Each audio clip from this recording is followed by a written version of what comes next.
जय जय श्री सीताराम श्री हरिशरणम। सबसे सर्वप्रथम हम शाम्ब सदाशिव भगवान का पार्वती महारानी के साथ ध्यान करेंगे।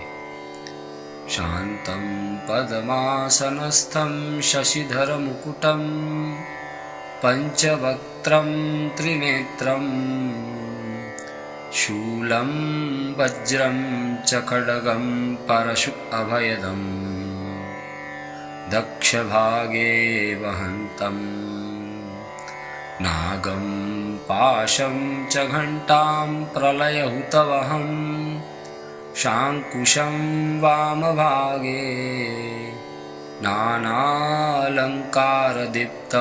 स्फटिकमणिनिभं पार्वतीशं नमामि।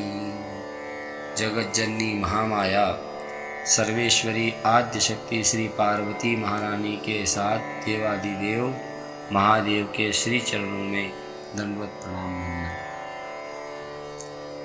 महाशिवरात्रि की मेरी ओर से आप सभी को बहुत बहुत शुभकामनाएं। अब महाशिवरात्रि का पूजन पाठ एवं व्रत इत्यादि से किस फल की प्राप्ति होती है, आज हम इस वीडियो में इनके महात्म को श्रवण करेंगे। अगर आपको यह वीडियो पसंद आए तो आप हमारे इस चैनल को लाइक कीजिएगा, शेयर कीजिएगा।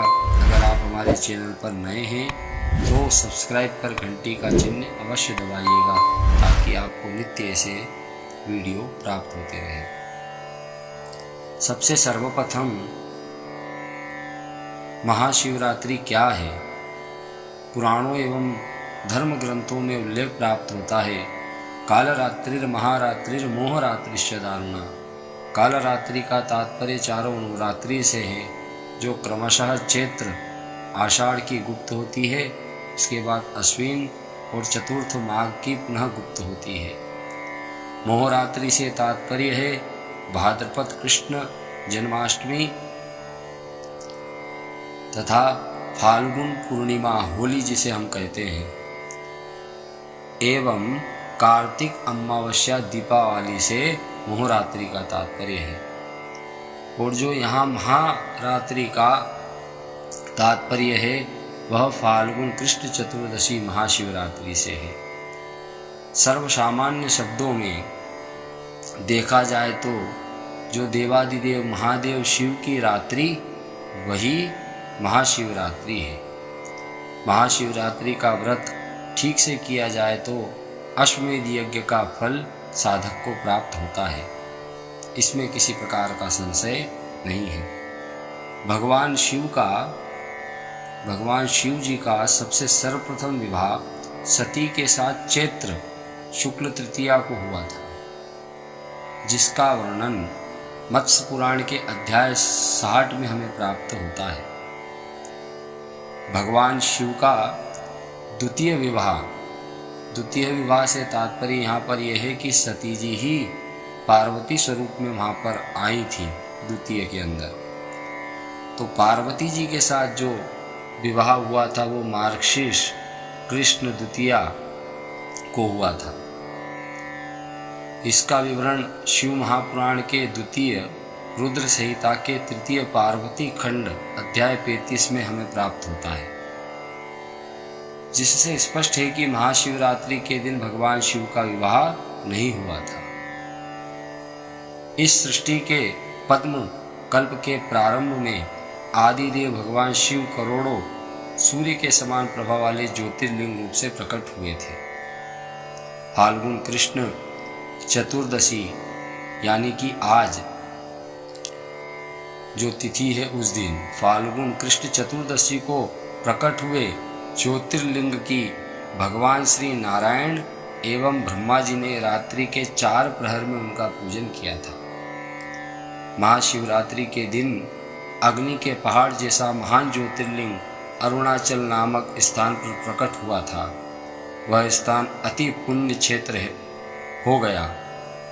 शिव महापुराण की विश्वेश्वर संहिता के अंदर अध्याय 9 में इसका विवरण प्राप्त है।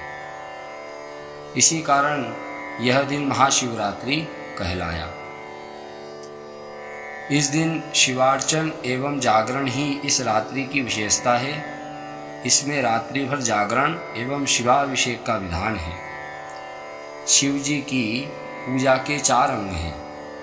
रुद्राक्ष धारण करना, भस्म लगाना, शिव जी को बिल्व पत्र चढ़ाना एवं नमः शिवाय का जप। इन चारों अंगों के बिना पूजा का फल प्राप्त नहीं होता। महाशिवरात्रि के दिन निराहार एवं जितेंद्रिय रहकर अपनी शक्ति के अनुसार निष्कपट भाव से श्री शिव जी की पूजा करने से वर्ष भर पूजा करने के बराबर फल प्राप्त हो जाता है। भगवान शिव को रात्रि अत्यधिक प्रिय है, इसलिए सदैव प्रदोष रात्रि के प्रारंभ होने के समय में उनकी पूजा की जाती है। भगवान शिव चतुर्दशी तिथि के स्वामी भी हैं, इसलिए इसी तिथि को उनका पूजन करने का अत्यधिक महत्व है। महाशिवरात्रि के दिन अन्य की अपेक्षा स्वयं के द्वारा नवनिर्मित पार्थिव लिंग की पूजन करने से तपस्या से भी अधिक फल उस साधक को प्राप्त होता है। 12 अंगुल की लंबाई वाला शिवलिंग अति उत्तम कहा गया है। शिवलिंग शिव के निराकार स्वरूप का प्रतीक है। सतयुग में मणिलिंग, फिर सतयुग के बाद जब त्रेता आया तो उसमें स्वर्णलिंग, और उसके बाद जब द्वापर आया तो उसमें पारदलिंग, और कलयुग में पार्थिव लिंग को श्रेष्ठ कहा गया है। शिव परिवार की पूजा ईशान, नंदी, चंड, महाकाल, भृंगी, वृष, स्कंद, कपर्दी, सोम, शुक्र, इनको क्रम से पूजना चाहिए। एवं केतकी, जिसे हम केवड़े के नाम से जानते हैं, केवड़े का पुष्प शिव जी को नहीं चढ़ाया जाता है। शिव मंत्राक्षर का जप हमें बड़े धीरे स्वर में करना चाहिए ताकि उसे कोई दूसरा ना सुन सके। अब हम यहाँ पर संक्षिप्त रूप में शिव जी की पूजन का विवरण जानेंगे, जिसमें सबसे सर्वप्रथम प्रातः काल उठकर स्नान ध्यान कर अपने निकटतम बने हुए देवालय में जाकर स्थापित जो शिवलिंग है उनको जल से अभिषेक करें। उसके उपरांत दूध इत्यादि से शिव जी सहित शिव परिवार के ऊपर सभी की पूजन करना है, शिव जी सहित। तो शिव जी पर सबसे सर्वप्रथम जल चढ़ाएं। उसके उपरांत दुग्ध पृथक पृथक आपके पास हो तो पृथक पृथक, अन्यथा आप पंचामृत बना सकते हैं, दूध, दही, घी, शहद और शक्कर मिलाकर। और अगर अलग अलग ले जाते हैं तो अलग अलग चढ़ाएं, और पंचामृत है तो जल के बाद सीधे पंचामृत चढ़ाएं। ये सब चढ़ाने के उपरांत आप पुनः शुद्ध जल से श्री शाम्ब सदाशिव को स्नान कराएं। उसके बाद इत्र सुगंधित द्रव्य से उनके ऊपर लेपन करें। लेपन करने के बाद आप वस्त्र इत्यादि जिसे कहते हैं आज के समय में मोली इत्यादि, उन्हें आप शिव जी पर शिव परिवार से अर्पण करें। उसके बाद यज्ञोपवीत इत्यादि चढ़ाएं। 2 आचमन इत्यादि भगवान के नाम से वस्त्र और यज्ञोपवीत के 2 आचमन शिव जी के सामने छोड़ें। उसके बाद में बहुत सुंदर सा आपसे जैसा बने ओम बने, ओम राम लिखना चाहें राम लिखें, और उसके ऊपर आप अपने चंदन से भोले बाबा के ऊपर त्रिपुंड बनाना चाहें तो त्रिपुंड बनाएं।